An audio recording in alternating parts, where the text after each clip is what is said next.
Hello students, so now we shall start the example number 6 which have the statement let W1 be the subspace generated by polynomials f1 x cube minus 2x square plus 4x plus 1 f2 is equal to 2x cube minus 3x square plus 9x minus 1 f3 is equal to x cube plus 6x minus 5 f4 is equal to 2x cube minus 5x square plus 7x plus 5 and we have to find the basis and dimension of W2। ठीक है, तो solution देखते हैं। देखो हमें statement के अंदर given है कि W1 जनरेट हो रहा है F1 F2 F3 F4 से और F1 F2 F3 F4 आपको गिवन है। ठीक है, तो हम क्या करते हैं, F1 वेक्टर के आगे रिप्रेजेंटेशन गिवन कि कोऑर्डिनेट वेक्टर फाइंड आउट कर दिया इन्होंने। ठीक है, तो आपने क्या किया, इन्होंने क्या किया, सबसे पहले एक्स क्यूब का कोफिशिएंट, फिर एक्स स्क्वायर का कोफिशिएंट, फिर एक्स का कोफिशिएंट, फिर वन का कॉन्स्टेंट टर्म का कोफिशिएंट, तो उसे नाम दिया F1 को एक ब्रैकेट के अंदर ब्रैकेट बंद कर लिया, जो आपके पास बड़ी ब्रैकेट होती है उसको नाम दिया 1 - 2 4 1। सेम वे से F2 आपने कोफिशिएंट एक्स क्यूब का, एक्स स्क्वायर का, एक्स का और कॉन्स्टेंट टर्म का F2 ब्रैकेट के अंदर बंद किया, उसको नाम दिया 2 - 3 9 - 1। सेम वैसे F3 और F4 आपके पास आए 1 0 6 - 5 2 - 5 7 और 5। ठीक है, तो अब इनके कॉम्बिनेशन से हमें एक मैट्रिक्स बनानी है। ठीक है, वो मैट्रिक्स को नाम देंगे कैपिटल ए। तो फर्स्ट के अंदर फर्स्ट कोफिशिएंट, फर्स्ट के कोफिशिएंट, सेकंड के अंदर सेकंड के कोफिशिएंट, थर्ड के अंदर थर्ड के कोफिशिएंट और फोर्थ के अंदर फोर्थ के कोफिशिएंट लिख दिए। तो फर्स्ट आपके पास ये मैट्रिक्स आई, फर्स्ट रो के अंदर 1 - 2 4 1, सेकंड रो के अंदर 2 - 3 9 - 1, थर्ड रो के अंदर 1 0 6 - 5 एंड फोर्थ रो के अंदर 2 - 5 7 और 5। ठीक है, तो अब ए मैट्रिक्स को हमने रो इक्विवेलेंट फॉर्म के अंदर कन्वर्ट करना है, तो रो ऑपरेशंस लगाएंगे। रो सेकंड के अंदर 2 टाइम ऑफ रो 1 माइनस करेंगे, रो थर्ड के अंदर आपने सेम रो 1 माइनस करनी है, रो 4 के अंदर 2 टाइम ऑफ रो 1 माइनस करनी है। तो आपके पास जो मैट्रिक्स मिलेगी 1 - 2 4 1 0 1 1 - 3 0 2 2 - 6 0 - 1 - 1 3। ठीक है, तो अब आपने नेक्स्ट का वर्कआउट करना है कि रो थर्ड में माइनस करेंगे रो सेकंड और रो 4 में आप ऐड करोगे रो फर्स्ट, तो आपके पास जो मैट्रिक्स मिलेगी, सॉरी रो 4 के अंदर आपने रो सेकंड ऐड करनी है, नोट फर्स्ट, तो ये बाय मिस्टेक लिखा हुआ है। तो रो 4 के अंदर आप रो फर्स्ट ऐड करोगे, तो आपके पास जो न्यू मैट्रिक्स मिलेगी 1 - 2 4 1 0 1 1 - 3, जो सेकंड लास्ट और फोर्थ रो आपके पास कम्प्लीटली 0 बन जाएगी। तो अब ये मैट्रिक्स आपके पास रो इक्विवेलेंट फॉर्म के अंदर कन्वर्ट हो चुकी है।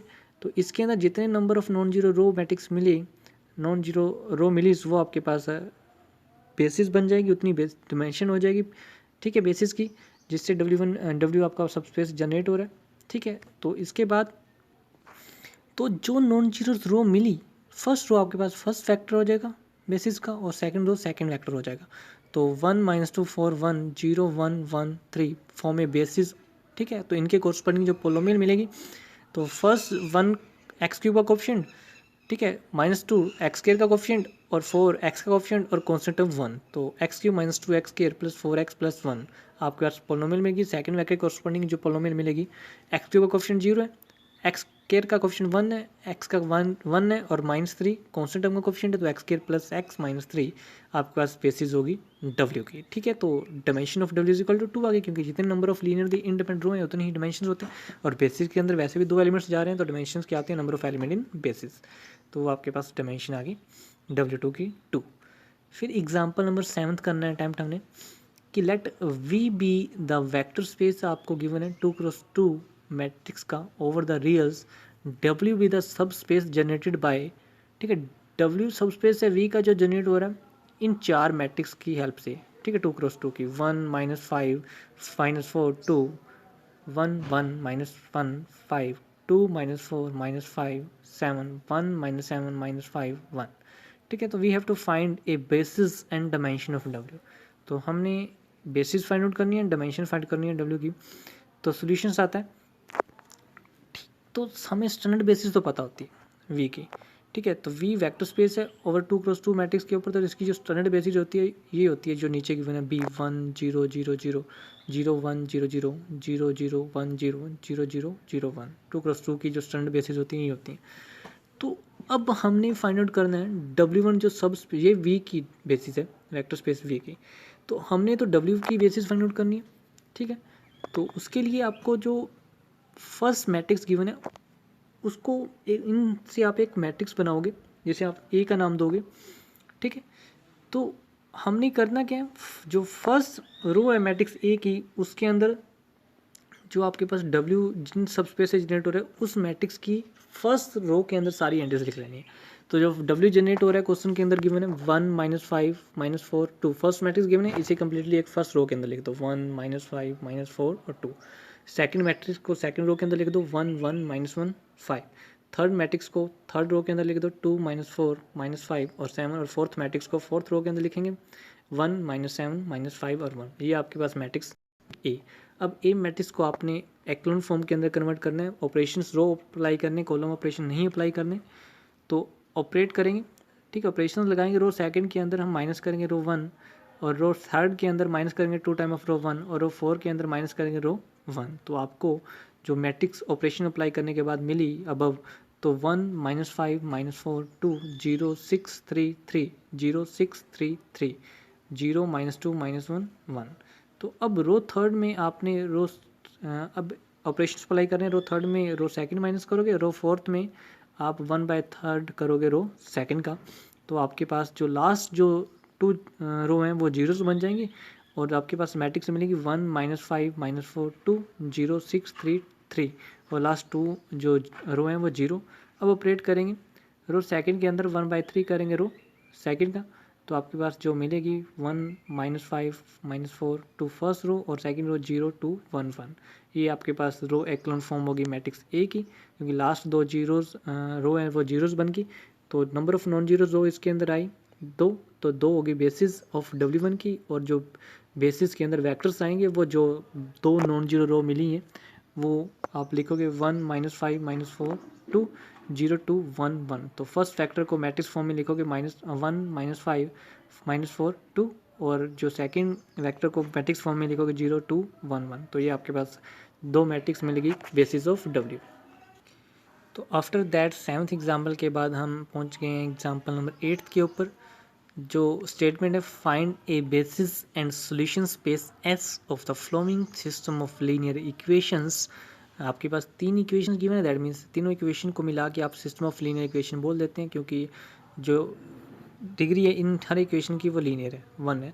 तो x + 2y - 2z + 2s - t जो फर्स्ट इक्वेशन है, x + 2y - z + 3s - 2t = 0 वो सेकंड इक्वेशन है सिस्टम ऑफ लीनियर इक्वेशन की। Third equation 2x + 4y - 7z + s + t = 0, ये थर्ड इक्वेशन है सिस्टम ऑफ लीनियर इक्वेशंस की। हमें इस सिस्टम ऑफ जो solutions basis and solution space find करना है of following system of linear equations का।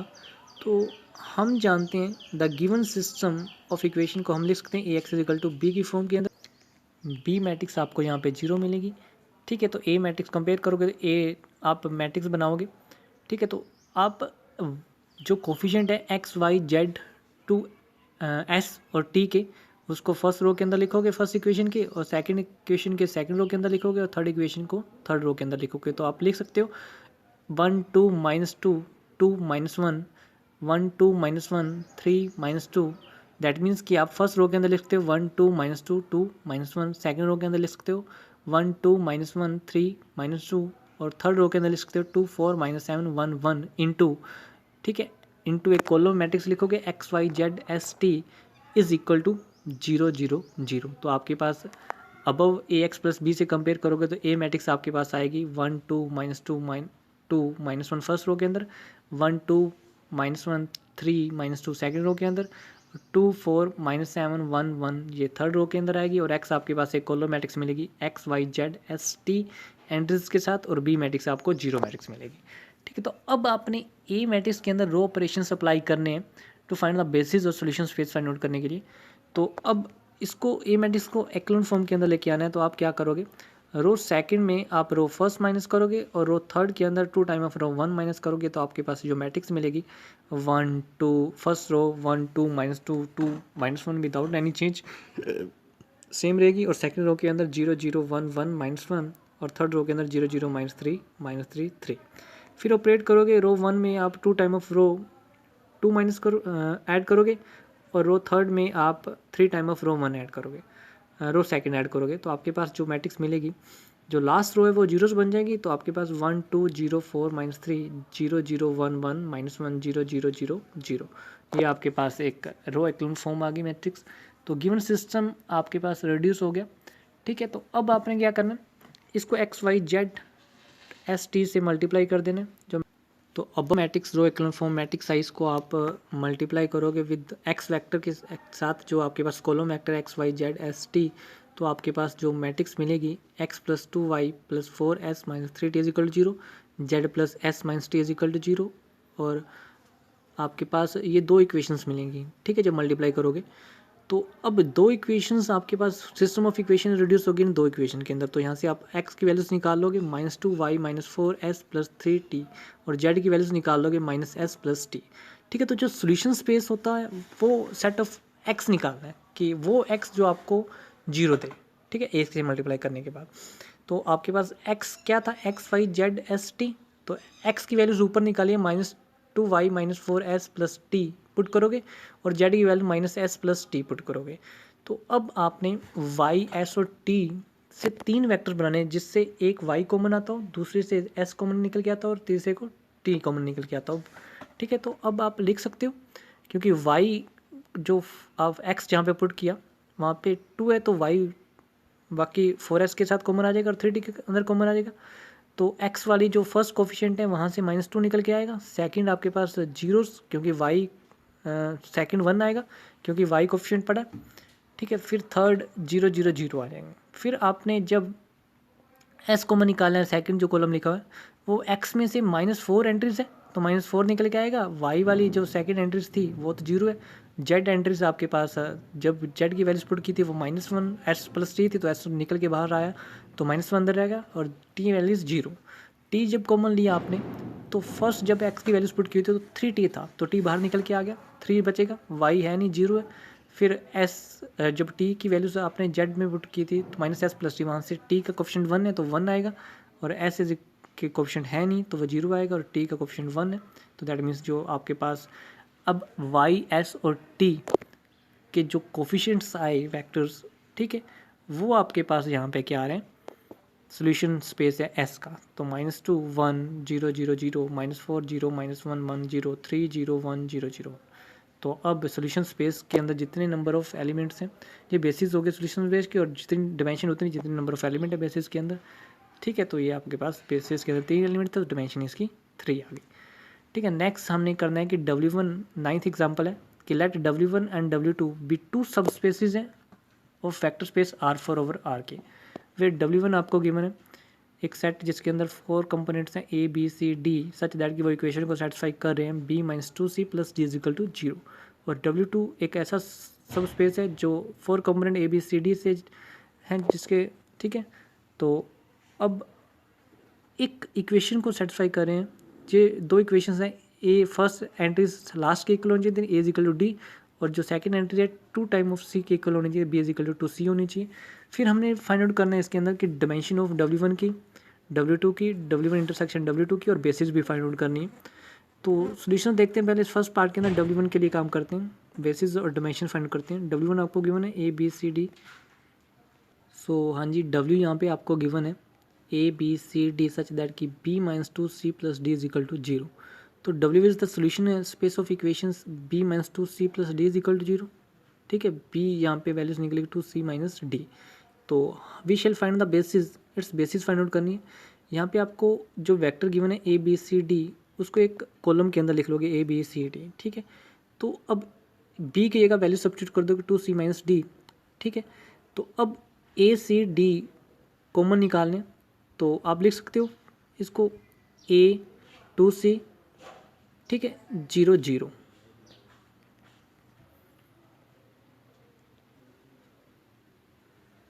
तो जैसा हमने प्रीवियस क्वेश्चन के अंदर किया था, ठीक है, A B C D को हम B की वैल्यू सब्स्टिट्यूट की -2C - D। तो यहाँ से फर्स्ट कॉलम के अंदर A लिखना है, ठीक है, A वाली टर्म्स लिखनी है, सेकंड के अंदर C वाली लिखनी है, A वाली नहीं लिखनी है और B वाली भी नहीं लिखनी है, थर्ड के अंदर D वाली लिखनी है।